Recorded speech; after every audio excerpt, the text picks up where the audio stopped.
Hello and welcome back to Mr. Excalibur. My name is Arthur, and today what we're looking at is Kingdom of Arms. Sorry, it took me a little while to remember what this is. Kingdom of Arms Crusader Late Era War Sword.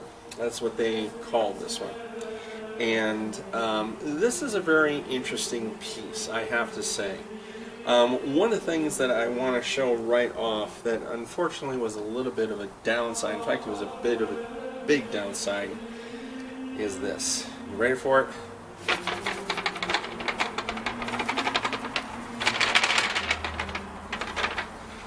Now for those of you who have seen my videos in the past, know that I don't have that much of a problem with, scabbard or saya or sheath or whatever you want to call them.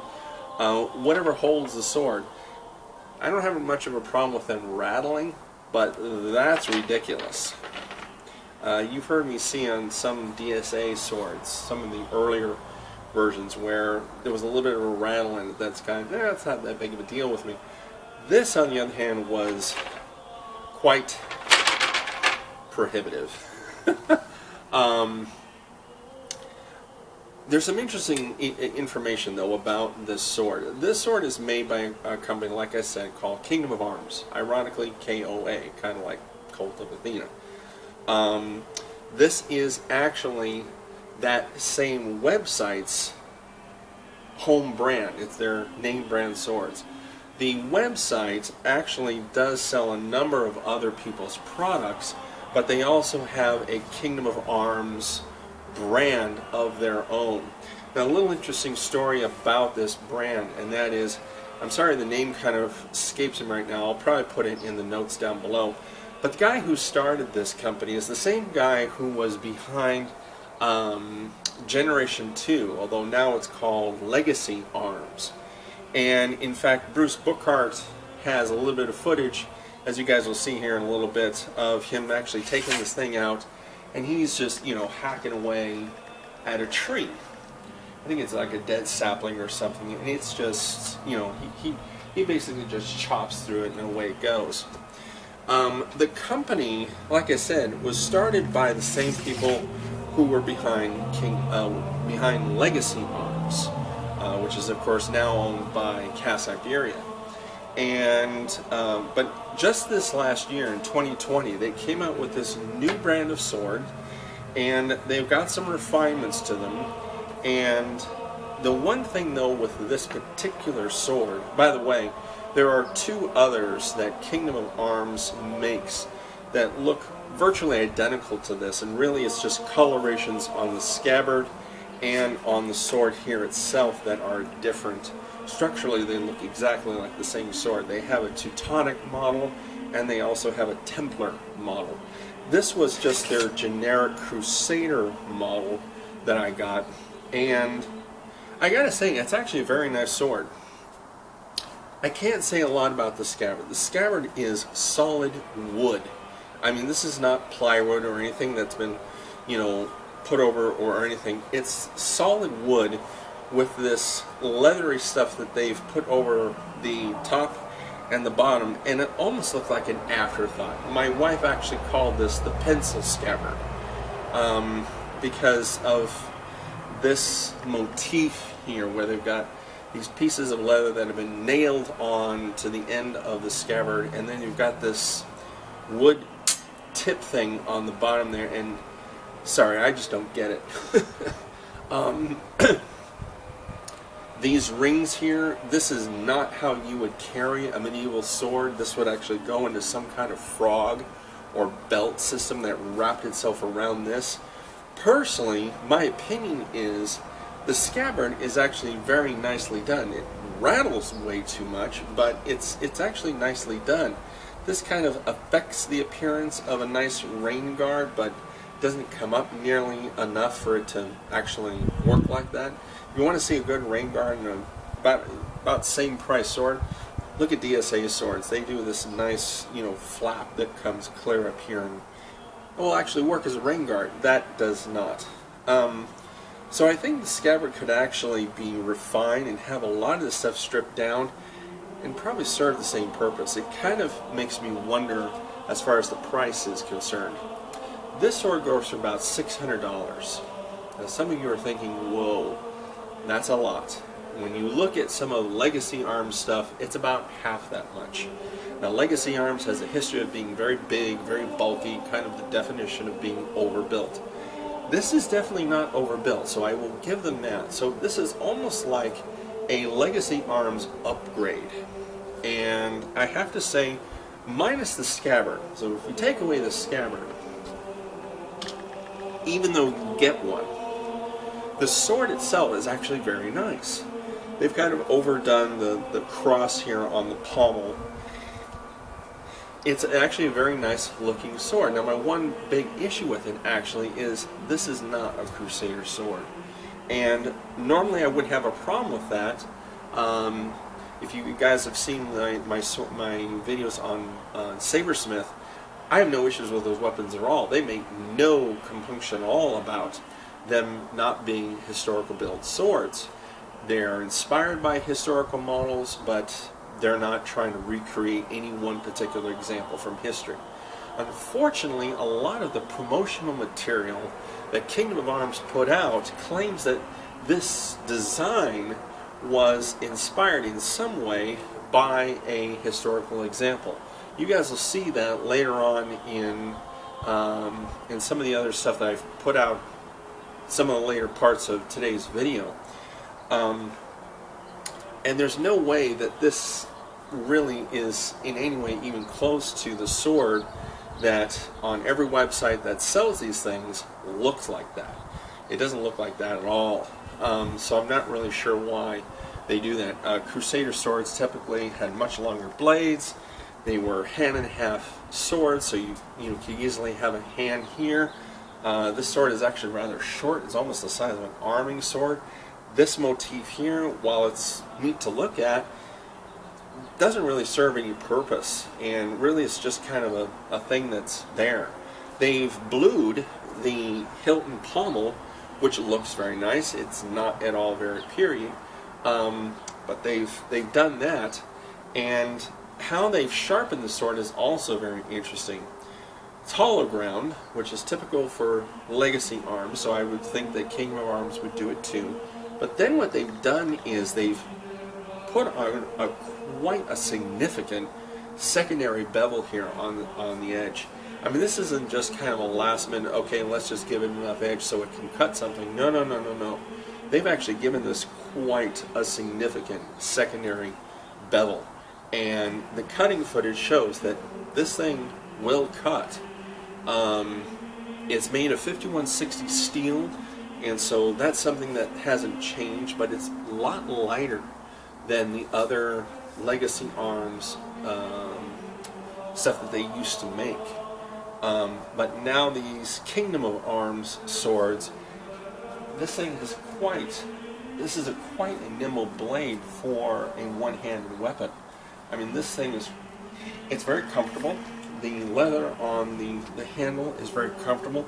They've got this spiraled ribbing here underneath the leather, and it actually makes it very comfortable to hold. It's a very comfortable sword to use. So overall, I'd say it's a very nice sword. It cut really nice. The scabbard rattles horribly. It doesn't fit in any way, shape, or form. And I think they are overpriced a little bit. For what you are getting, I think you are paying a little bit too much money.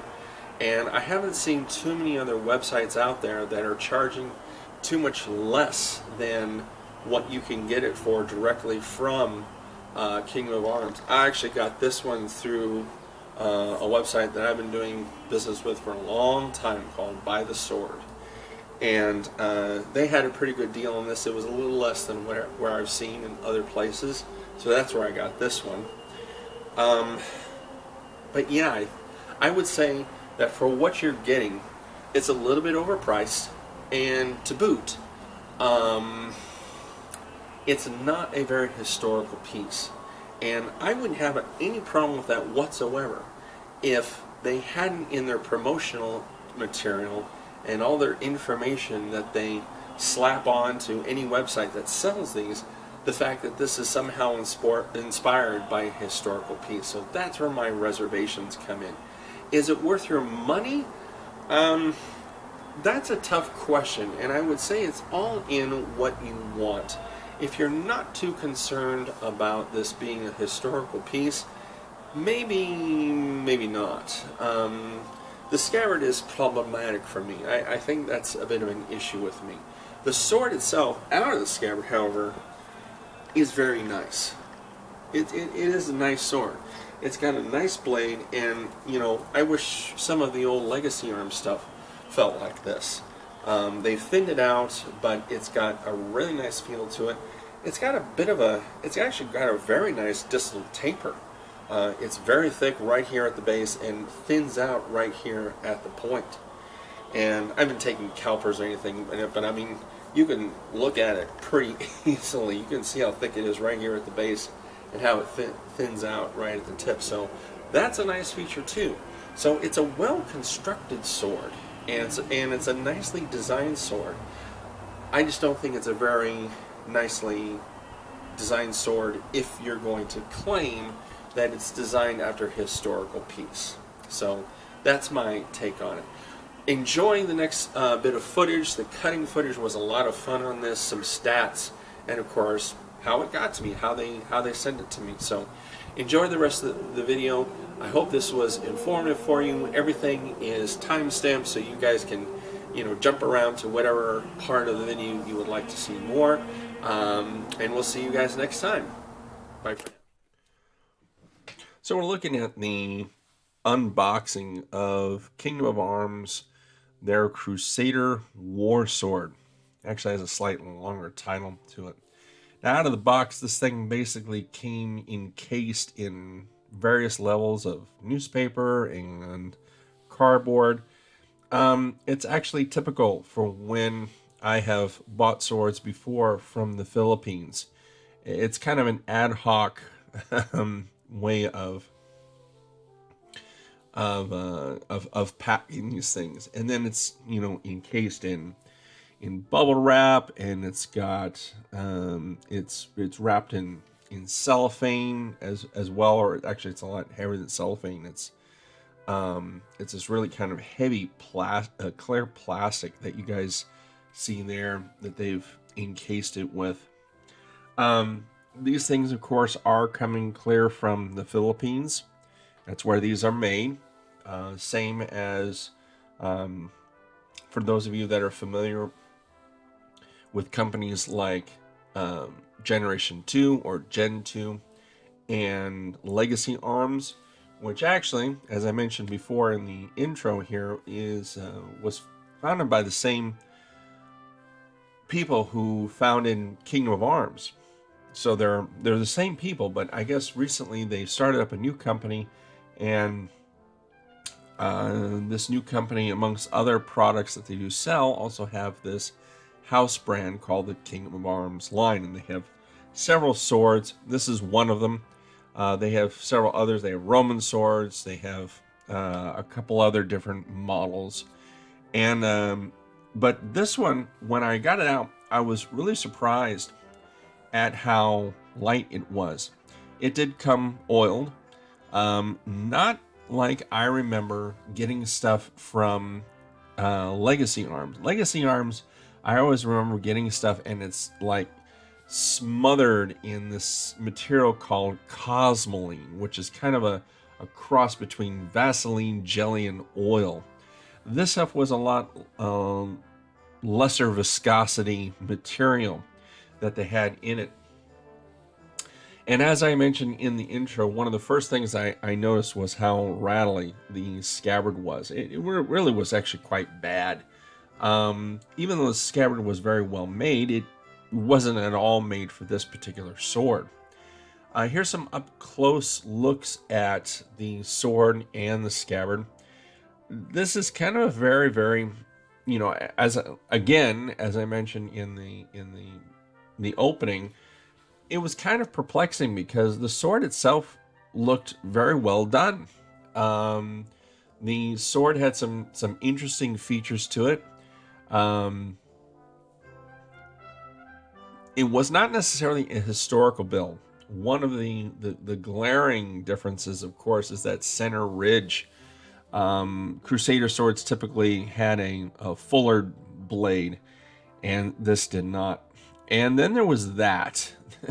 the point, the pencil point, and I'm sorry I said this in the intro, that isn't a wood tip. That's actually a metal tip at the end of that thing. So this thing is actually, you throw it at somebody, it's a projectile. You smack someone with it, it's a blunt weapon. But the sword in the scabbard is very well done. It's ground very nicely. It has a nice satin polish to it. Very evenly made, very few hammer stroke lines where you can see kind of the waves in the blade. So I mean, it was really well done. Now, as long as you're not really looking for something that is a historical recreation, this is actually a very nice looking sword. And I mentioned the kind of edge they put on this, and check this out. Cut paper like a dream. It just shaved it. And, there are, I suppose, benefits to a knife edge.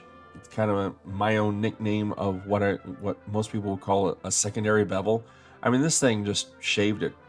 Now, the one downside, though, to a secondary bevel is that under heavy use, it will wear down a lot quicker, because basically you have a much smaller amount of steel supporting that edge, and effectively what will happen is, as it wears down, you have this rounded edge.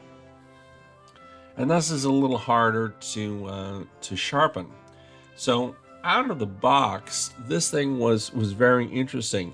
Well-made sword. It has secondary bevel, sharpened edge.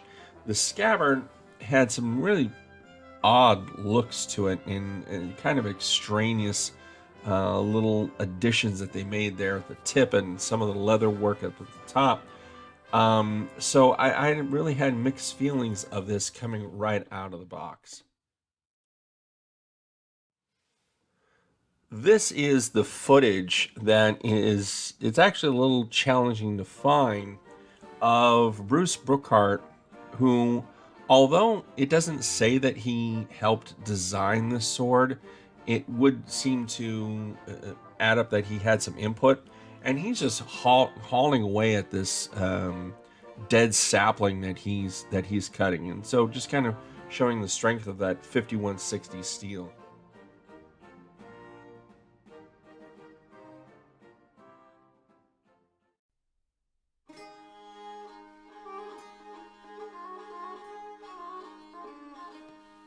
My own experience cutting with this sword, it was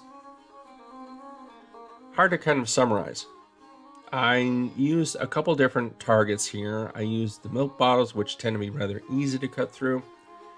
And I also used some heavier juice bottles, which tend to not be at all forgiving. In fact, typically European swords, I don't care who makes them, or European style swords typically don't do all that well versus those heavier plastic juice bottles. But this one did all right. To how it feels, I mean, this is very much a very light feeling one-handed sword. Why they call it a Crusader sword, I'm not really sure, but they put some motifs on the sword, primarily the shape of the crossguard, very straight across, pretty actually hefty crossguard, and then they put that huge, gold colored cross emblem on the pommel. Excuse me, guys.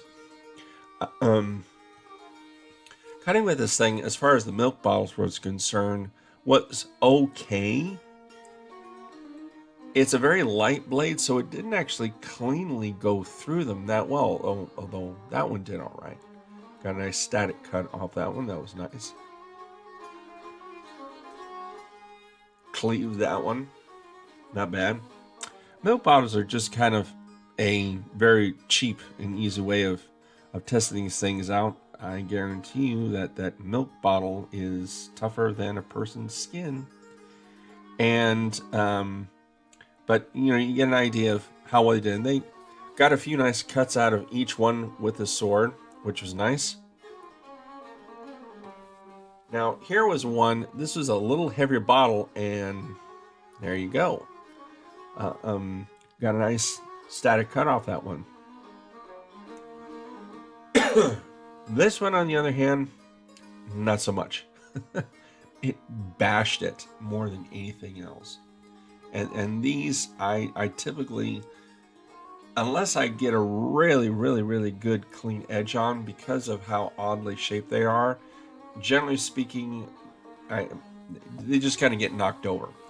Now I tried a neat little trick here of getting two of them. Yay! So just having fun, and cleaving more of these things.